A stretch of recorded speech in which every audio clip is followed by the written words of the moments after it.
des soldats de l'environnement. Chaque déchet à sa place. Regardons.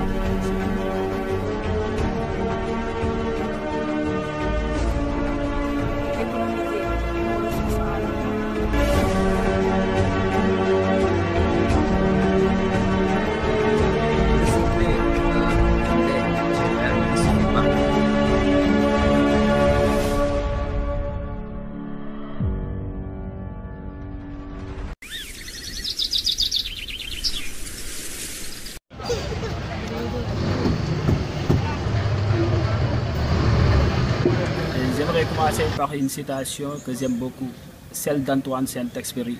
Nous ne méritons pas la terre de nos ancêtres, nous l'empruntons à nos enfants.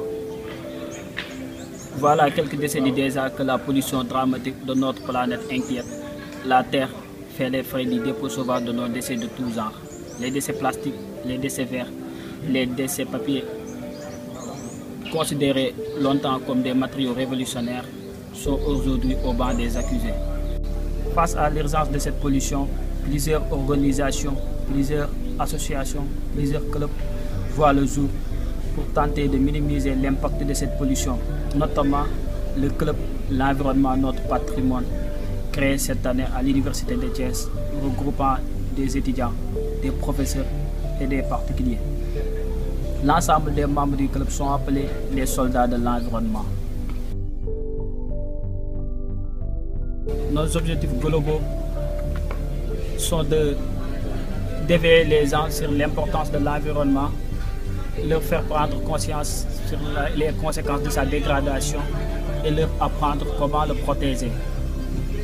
Nous avons aussi des objectifs spécifiques qui sont de préserver les ressources naturelles et d'assurer la gestion des déchets.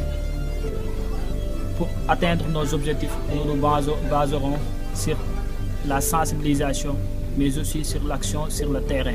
Comme on dit, les actes sont plus éloquents que les paroles. Au sein de du club, nous nous sommes organisés en 4 pôles. Nous avons le pôle déchets plastiques, le pôle déchets verts, le pôle déchets organiques et le pôle déchets papier. Tout ce travail est possible grâce à une équipe soudée et travailleuse. C'est pour cela que nous avons comme slogan: le contenu incarne la cohésion dans l'effort, la rapidité dans l'innovation, la souplesse dans le changement et la pugnacité dans la compétition. Nous sommes fiers d'être des soldats de l'environnement et nous le serons pour toujours. Merci.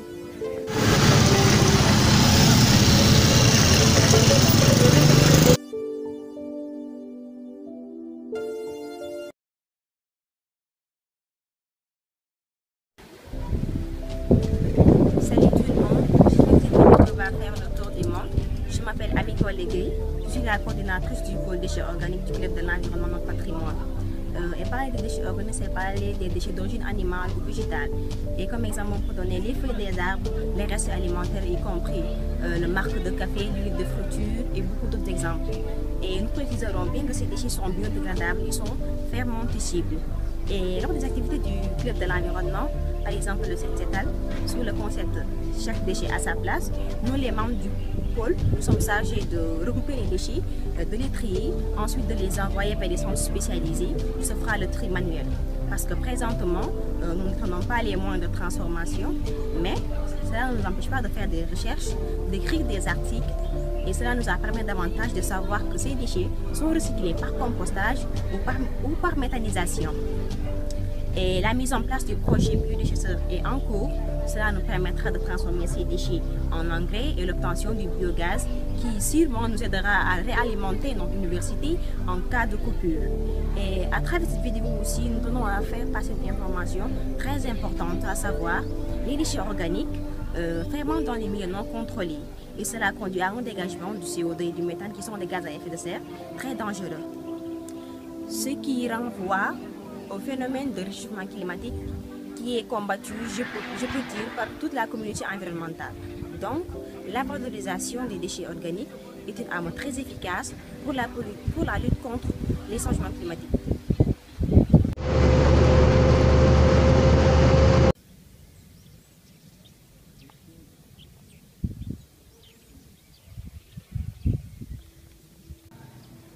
Bonjour, c'est Bounama Ndiaye, étudiant en Master 2 en hydraulique et assainissement et coordonnateur du pôle déchets plastiques.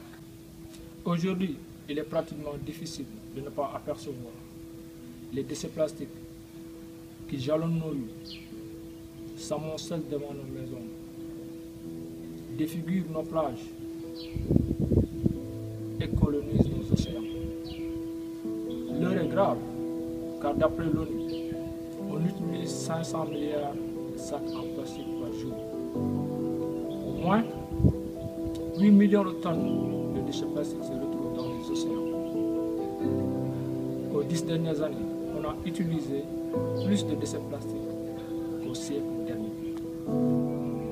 Le Sénégal n'est pas en reste, puisque entre l'échec de politiques publiques concernant la gestion des déchets plastiques, d'une part, et l'inconscience, l'insouciance de la population d'autre part, nous sommes en train de subir les fléaux parmi les plus désastreux de notre génération. C'est dans cette logique que le pôle déchets plastiques s'est tenu debout pour combattre les déchets plastiques. Car cette urgence exhorte les gouvernements, les industriels, les communautés, les individus à réfléchir ensemble sur des solutions durables. Je m'adresse à vous, cher public. Départissons-nous de notre distraction. Regardons autour de nous. Regardons ce qui nous entoure. Nous ne le remarquons peut-être pas, mais nos 5 sens reçoivent les merveilles de cet environnement. Alors, pourquoi devrait-on le détruire? Pourquoi devrait-on le transformer en une décharge sauvage? Je ne vous blâme pas. On ne se blâme pas. L'avenir est devant nous.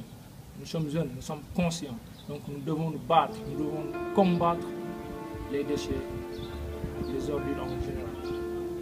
Si chacun d'entre nous fait au moins une bonne action écologique en guise de notre responsabilité sociale verte, nous menons des milliards de bonnes actions dans le monde entier. Et cela aura un impact beaucoup plus majeur et positif. Merci beaucoup.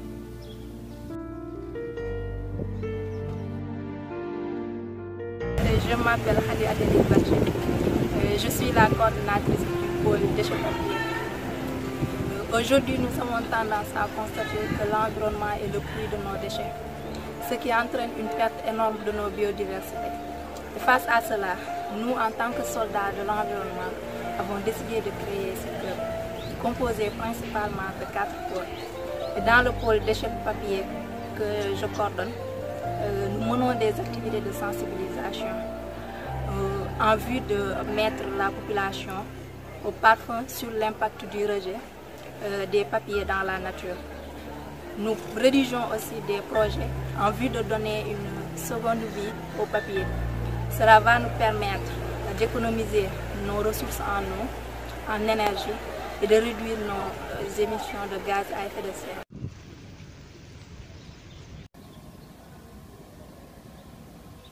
Bonjour, je m'appelle Moussa Tine, je suis étudiant à licence 3, sciences de l'eau et de l'environnement. Je suis en même temps coordinateur des déchets verts. Alors, quand on parle de déchets verts, on fait allusion à tout ce qui est bouteilles en verre, tasses en verre, etc. Maintenant, l'utilisation des déchets verts participe largement à la pollution de l'air. Comment?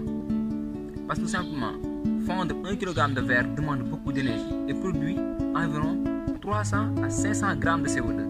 Autrement dit, une bouteille recyclée sur 2 est jetée dans l'atmosphère comme du CO2. Cependant, certains pensent que le recyclage des déchets verts est plus rentable, mais loin de là. Parce que tout simplement, nous l'avons vu tout à l'heure, le recyclage conduit à la pollution de l'air. Mais ce que nous proposons, nous, en tant qu'acteurs de l'environnement, c'est de réutiliser ces verres. Quant aux solutions, on a pu voir que recycler les déchets verts ne suffit pas, loin de là. Au contraire, ça participe à la pollution, comme on l'a dit tantôt. Donc, ce qui est envisageable, c'est-à-dire les solutions qu'on peut donner ici, c'est le fait de réutiliser ces verres-là par exemple, les bouteilles, on peut les utiliser. Ça demande moins de traitement, mais aussi ça ne demande pas de recycler. Donc c'est plus rentable.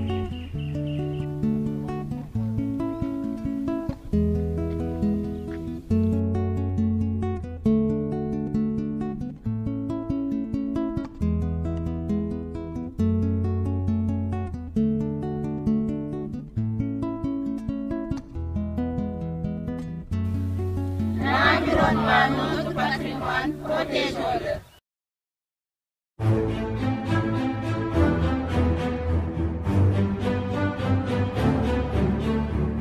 Thank you.